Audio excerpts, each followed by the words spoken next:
My name is James. I live on a small piece of land. It is half an acre. That is not a lot of space. Most people think you need a big farm to grow your own food. I thought the same thing once. But I was wrong. Today, I buy almost nothing from the grocery store. My family eats well every single day. We have fresh eggs, fresh milk, fresh meat, and fresh vegetables. And it all happens on half an acre with 11 animals. Let me tell you how it started. A few years ago, I sat down and looked at my monthly bills. The food bill was shocking. My family of 4 was spending over $1,000 every month just on groceries. Bread, eggs, milk, meat, cheese. All of it came from a store. All of it came in plastic. And every month, we paid and paid and paid. I started asking a simple question. What if we could grow most of this ourselves? Not on 100 acres. Not on a big farm. Just on the land we already had. Half an acre behind our house. I started reading. I started watching. I started planning. And then, slowly, I started doing. The first year was hard. I made mistakes. But by year 3, everything changed. I started small. I bought 25 quail. These are tiny birds. They take up almost no space. A small corner of a shed is enough for 25 of them. The best part is how fast they start laying eggs. A quail starts laying at just 6 weeks old. A chicken takes 5 months. Every day, my 25 quail give me about 20 eggs. That is more eggs than my family can eat. The extra eggs go to the neighbors. That started a small trade system on our street. The feed cost for 25 quail is about $50 a month. Later, I found a way to bring that cost to almost zero. But I will tell you about that later. Next came the rabbits. I got 8 female rabbits and 2 males. Rabbits are quiet. They do not smell bad if you manage them properly. And they produce a huge amount of meat for their size. Each female rabbit can produce up to 200 pounds of meat in a single year. 8 females together give my family 40 to 60 pounds of finished meat every single month. But the rabbits do something else too. Their manure is special. You can put rabbit manure directly onto your garden beds. You do not need to wait for it to compost. It does not burn plant roots. This free fertilizer feeds the vegetable garden. The rabbits pay for the garden, and the garden feeds the family. After the rabbits, I added 2 female goats and 1 male. I chose Nigerian dwarf goats. They are small. They weigh between 60 and 80 pounds. They do not eat as much as big goats, but their milk is incredibly rich. The fat content is higher than any other dairy goat breed. This means 1 gallon of their milk makes nearly double the cheese compared to store milk. 2 dozen milk give my family 3 to 4 quarts of fresh milk every single day. We stopped buying milk. We stopped buying cheese. We make our own butter now. The dairy section of our grocery bill disappeared completely. The goats also browse along the fence line. They eat the weeds that other animals ignore. They clear brush while they produce milk. The only real cost is time. Milking twice a day, every day, takes discipline. But it costs almost no money. By my second season, I had a serious problem. Flies. The rabbit area was full of them. I had not expected this. Nobody warned me. The flies were worse than any predator I had faced. They stressed the animals and made management miserable. Then I read about Muscovy ducks. Research showed that these birds reduce fly populations by 80 to 90% in livestock areas. I did not fully believe it. I bought 4 birds. 3 weeks later, I walked into the rabbit area and stopped. Something felt different. I looked around. Then I realized there were no flies. I walked back out and walked in again because I thought I was imagining things. I was not. Muscovy ducks are not like normal ducks. They do not quack. They hiss. They hunt insects with focus and skill. They find up to 70% of their own food by foraging. A female hatches and raises her own babies with no incubator, no heat lamp, no help from me. I added 6 guinea fowl next. These birds are not pretty. They are not friendly. They are not charming. But they are extremely useful. When a hawk flies overhead, they scream. When a fox approaches the fence, they scream. When a dog walks by on the road, they scream.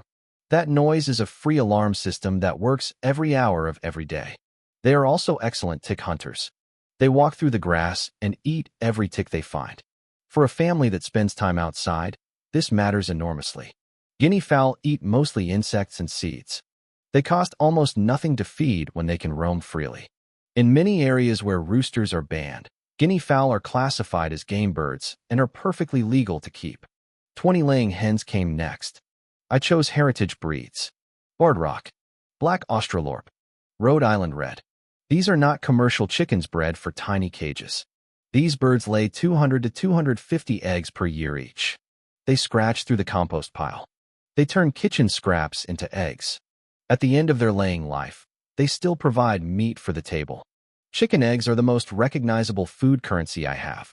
My neighbors who do not know what a quail egg is will always trade for brown chicken eggs. Firewood, labor, garden tools.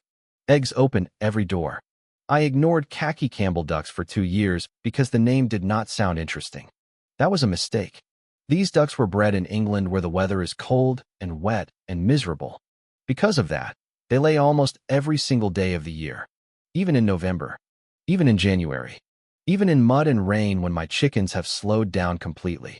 Each duck lays 300 or more eggs per year. My 15 ducks produce 12 to 15 dozen eggs a month above what my family uses. Bakers seek out duck eggs specifically because the yolks are larger and richer. These eggs became the trading currency of our half-acre. 2 hives sit on the far corner of the property. They take up about 40 square feet total. In a good season, they produce 80 to 120 pounds of raw honey. Raw honey stores forever. Archaeologists have found edible honey in ancient tombs. And at current market prices, that honey has real monetary value. But the most important thing the bees do is invisible. Research consistently shows that gardens near active beehives produce 30 to 70% more fruit and vegetables. My quail eat from a garden the bees work every single day. The bees also work my neighbors' gardens 2 miles in every direction. They ask for nothing in return. 2 female hogs and 1 male live in a rotationally grazed section of the property. The American guinea hog tops out at 150 to 250 pounds. They are nothing like commercial pigs. They graze more than they root. They are calm and manageable. Every scrap the system produces goes through these hogs. Windfall fruit, spent garden plants, kitchen scraps, rabbit bedding, everything. Nothing leaves the half-acre as waste. 2 females produce 6 to 8 piglets per litter twice a year. Some go to the freezer. Some sell at $150 to $200 each. That income covers the small costs: a hay bale, a vet visit, a hardware run. This is the piece I almost skipped. It does not look impressive. A covered wooden bin. 20 minutes of work each day. No animals in the usual sense. But this bin converts organic waste into 2 things. First, live protein feed with 40% protein content that every bird on the property goes crazy for. Second, premium organic fertilizer worth $2 to $5 per pound that goes straight back into the garden beds. Research confirmed that replacing 25% of conventional poultry feed with dried larvae produces no drop in egg production or growth rates.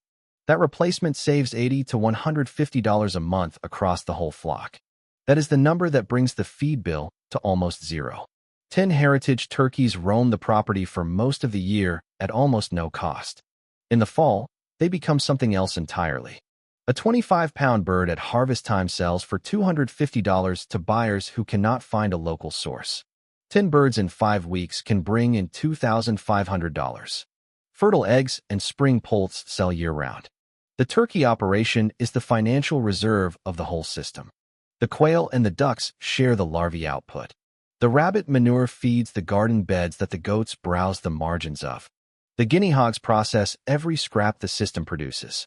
The muscovies patrol the rabbit and poultry areas. The guinea fowl watch the perimeter.